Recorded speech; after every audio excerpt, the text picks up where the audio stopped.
Hello everyone, my name is Rennie Ching and I am a Senior Research Fellow at the Program in Global Surgery and Social Change, PGSSC, at Harvard Medical School. Today I will be talking about how to create an oral presentation. In today's session, we will learn about the format of oral presentation, learn to develop slide designs, and also to give some tips on giving the presentation. The first part of the lecture is on the format of oral presentation. An oral presentation is normally between 10 to 15 minutes in duration. It is a good idea to check with the organizer of the conference on the exact time requirement for the presentation before you get started. It is also important to know your audience. Are you presenting at your hospital or are you presenting at a conference? The audience may be quite different if you're presenting at a global health conference as opposed to a surgical or anesthetic conference. So it's important to check who the audience of the conference might be. An oral presentation normally contains these parts: the title, the background, objectives, methods, results, discussion, acknowledgement. And usually, following the formal part of the presentation, there is also some time allocated to question and answer. For example, for a 10-minute presentation in total, 8 minutes may be allocated to the presentation part of it, and 2 minutes may be allocated to question and answer. And this can be different for each conference. The presentation starts with the title slide, and this should contain the title of the research project, a list of all authors, and their affiliation and any logos associated with these affiliation. You should spend around 20 seconds on the title slide, introducing yourself and reading out the title of the presentation. This is an example of a title slide. As you can see, the title is easily readable, and this has all the logos of the relevant partners and affiliations involved in the research project. The title slide can be followed by the background, and this can contain 3 slides and be up to 2 minutes. And again, this is just a rough guide and it can be adjusted for any individual presentation as deemed fit by you. The background can start with the bigger picture of why the topic is important. Then it can keep going to smaller and smaller areas. It could talk about the specific issue and the specific question within the bigger picture. And it could end by talking about gaps in the existing knowledge in the literature.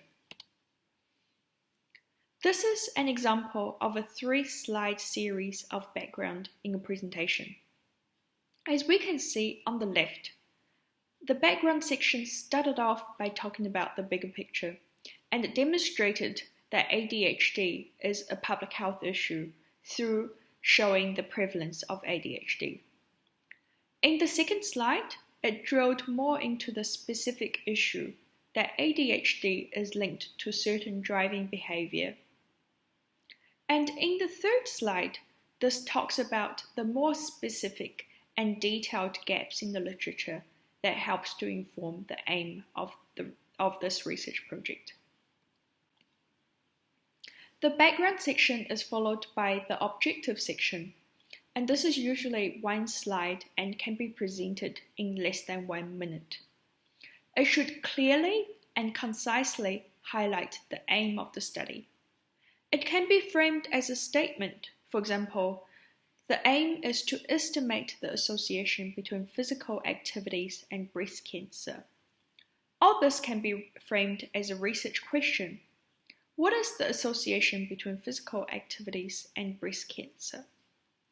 Or it could be framed as a hypothesis to determine whether physical activity is associated with a lower risk of breast cancer. The objective section can be followed by the method section, and this usually contains 3 slides and can be up to 2 minutes. And again, this is just a rough guide and can be adjusted for each individual presentation. The method section would normally cover these parts: study design, participants, interventions and measures, and data analysis. Within study design, it might cover the setting, the ethical considerations. Within participants, it may cover the inclusion and exclusion criteria and the eligibility criteria. Within intervention and measure, it may cover the intervention, the outcome, and the method of data collection. And within data analysis, it may cover the statistical, quantitative, or qualitative analysis methods used. When presenting the method section, a picture is worth 1,000 words. For example, this is a flow diagram of the eligibility and exclusion criteria of the participants and how they are allocated into two groups. And really, a flow diagram like this can help to speak 1,000,000 words that you may not be able to convey on the slide through texts alone. The method section is followed by the results section, and this usually is the most important section and takes up the bulk of your oral presentation. This can be between 4 to 5 slides and can take 3 to 4 minutes. There is only a limited amount of time, and there is only space usually to emphasize the most important findings. The findings that you may wish to present could be descriptive or analytical, and they can be presented in the order suggested here. In terms of descriptive, it may be elements of and characteristics of the study sample.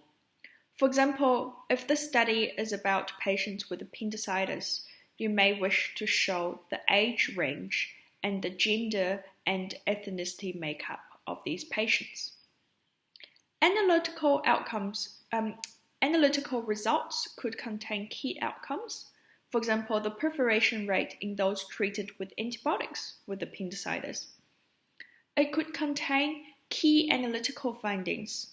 For example, any difference in perforation rates between those treated with antibiotics and surgery, and any statistical significance in these differences. And it could end with complex analysis, for example, multivariate analysis of predictors of perforation. Therefore, in presenting results, we tend to start with the most simple descriptive results, and then we end with the most complex analysis that we perform. Tables can be really useful when presenting results, and they should be used smartly. You should not include every single variable into the table and make it too cluttered on the presentation. Instead, you should only include important data that you wish to talk about. And you can use accent colors to highlight particularly important data points. For example, on the slide on the right that we can see, the percentage of ADHD in male has been highlighted here as 72%. This slide is also very smart as it has made the title of the table the title of the slide, and this saves some space with duplication if the title of the table is repeated twice.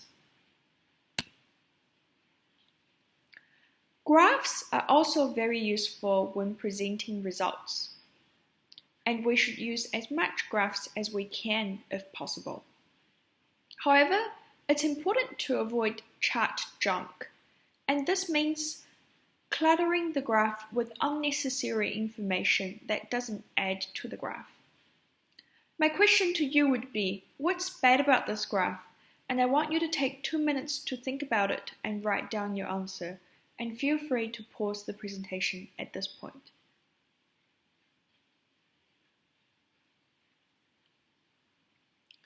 This graph is not ideal because there is a lot of words on the graph which might be unnecessary.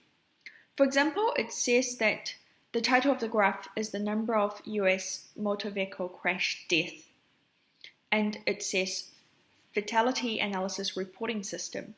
The subtitle of the graph is probably unnecessary, and also the number of deaths is repeated both in the title and also in the axis label, and the grid lines can be distracting to the interpretation of the graph. And this is a much better version of the same graph.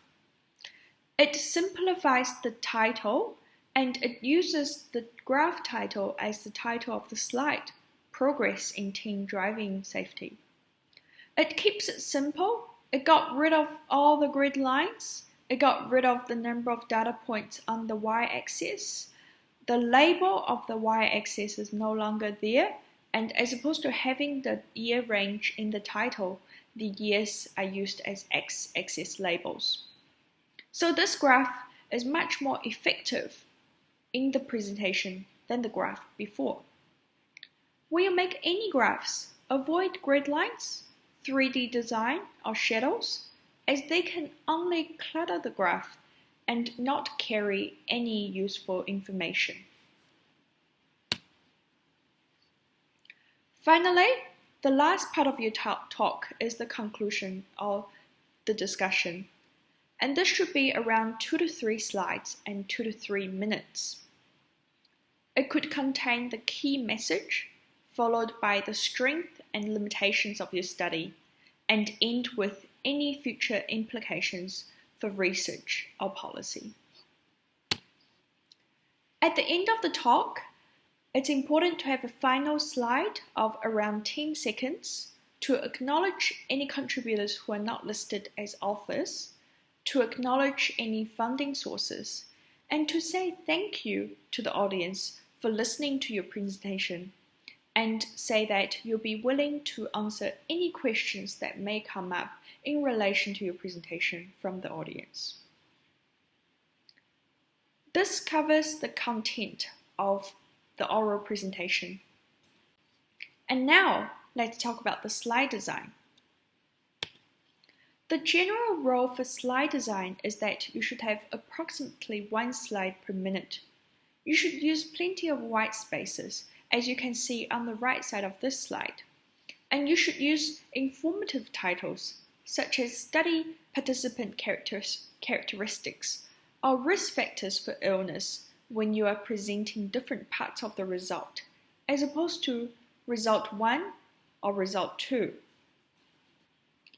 In order to make the texts in the slide effective, bullet points can be used to save words. And bullet points can have parallel structures. For example, they could all start with verbs or all start with nouns.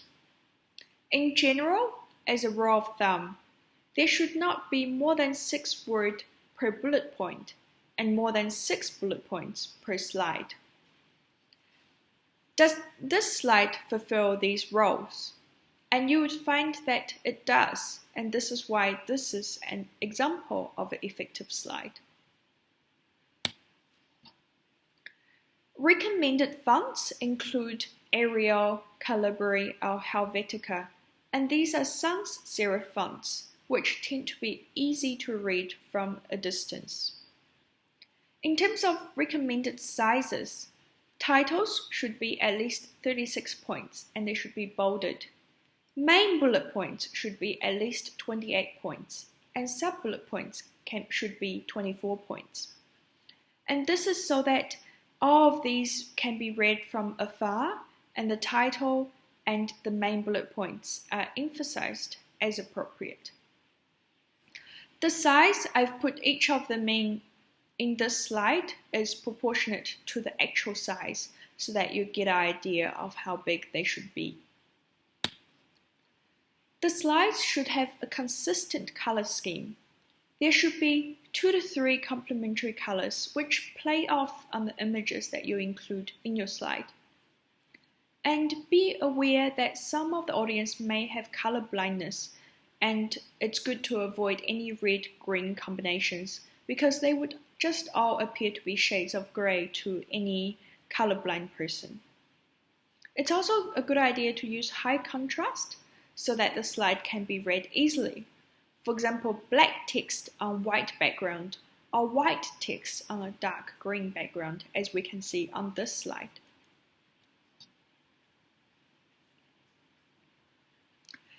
It's good to include images as a part of the presentation. However, they should fit seamlessly into the presentation and not just be added as an afterthought, which might distract away from your message in the presentation. On the right here, we can see an effective example of an image, which links closely into the main message in the slide. If you use high images, you should only use high definition images.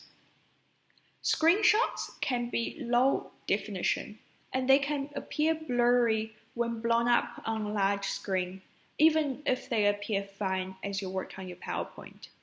Therefore, in general, screenshots should be avoided.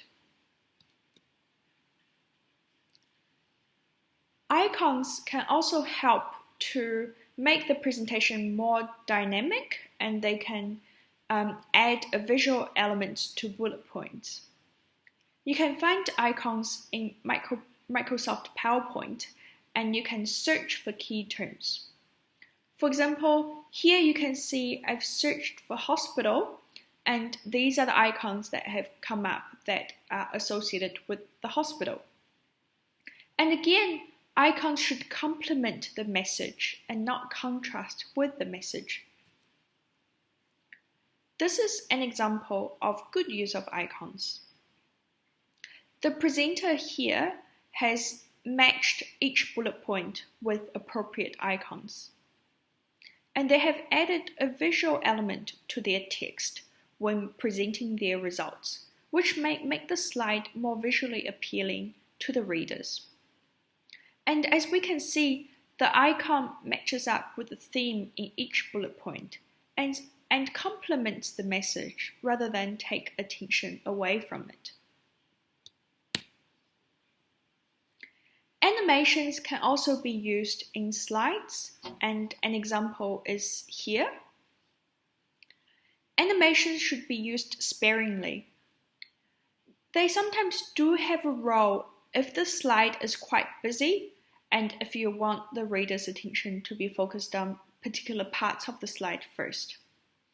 However, animation should not be used too often because they can be distracting, and especially flashy animations such as flying. Less flashy animations such as appear may be a lot more subtle, and they may help to deliver the main message rather than to take attention from it. Once you have finished making the presentation, now it is time to give the presentation and to deliver the presentation.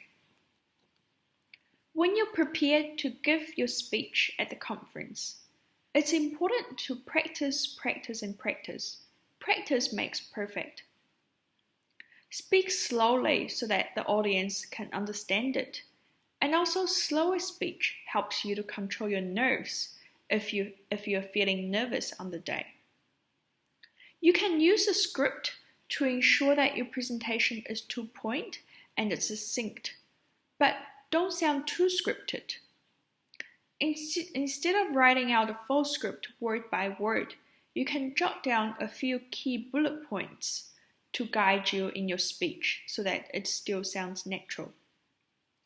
It's important to time your presentation to make sure that it fits in under the time limit, as you might be cut off if you go over the time limit and you may be unable to finish the rest of your presentation.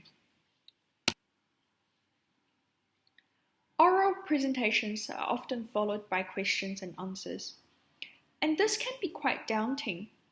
However, you can easily prepare for this by practicing with your peers to anticipate questions. If you're going to present at a conference, it is a good idea to present in front of your hospital department first. Often, there might be common questions from the audience, and you can even prepare an extra slide after your end slide in anticipation of these common questions. If you don't know the answer to any questions, it is completely okay to say that you don't know. You do not have to try to answer every question. If the audience gives you feedback or criticism, it's important to take note of them and not to be defensive. The oral presentation is an opportunity for you to seek peer review feedback and to improve your manuscript when it comes time to write the manuscript up and when it comes to the time to publish them. Therefore, feedback at this stage of your research process can be really useful, and it can make your final research product better in the long run. In summary, in today's session, we've talked about the format of oral presentation, slide design, and tips for giving the presentation on the day.